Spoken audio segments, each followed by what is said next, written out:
পবিত্র মাহে রমজানে পিরিয়ড বন্ধ করে অর্থাৎ মেডিসিন সেবনের মাধ্যমে ঋতুস্রাব কিংবা পিরিয়ড বন্ধ করে রোজা রাখতে পারবেন কিনা।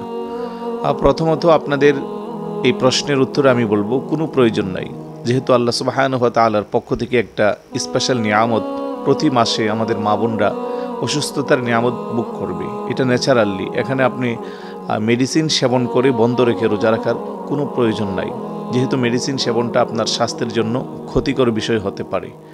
যেই রোজাগুলো আপনার মাহে রমজানে আপনি অসুস্থতার কারণে ভেঙে ফেলবেন, পরবর্তী সময়ে রোজাগুলো গণনা করে বছরের যে কোনো সময় সুবিধাজনক সময়ে আপনি রেখে দিবেন, এটা ইসলামী শরিয়ার বিধান।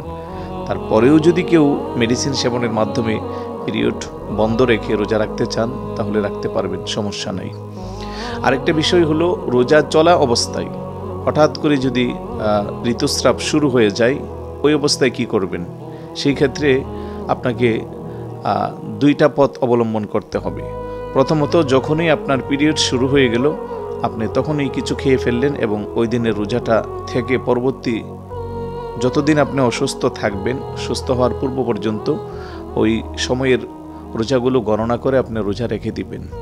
কিংবা যদি আপনি মনে করেন যে আমি যেহেতু রোজা রেখেছি, পরিবারের অন্য সদস্যদের সাথে একসাথে সাহারি খেয়েছি, এখন হঠাৎ করে আমি দিনের বেলা যদি কিছু খেয়ে ফেলি তাহলে জিনিসটা কেমন হয়? আপনি সবার সাথে আনুষ্ঠানিকতা রক্ষার্থে না খেয়ে থাকলেও কিন্তু আপনার এই রোজাটা বাঙ্গার সারিতে পড়ে যাবে। অর্থাৎ আপনি পরবর্তীতে গণনা করে যে রোজাগুলো কমপ্লিট করবেন যখন থেকে আপনার পিরিয়ড শুরু, এটা যদি রোজা চলাকালীন অবস্থা হয় তাহলে ওই রোজাটাও আপনার ভেঙে ফেলতে হবে। অর্থাৎ বাঙ্গা রোজার সারিতে সেই রোজাটাকে আপনি গণনার মধ্যে নেবেন। পরবর্তীতে সুস্থ হলে অসুস্থ রোজাগুলো পরবর্তী সময়ে রেখে দিতে পারবেন।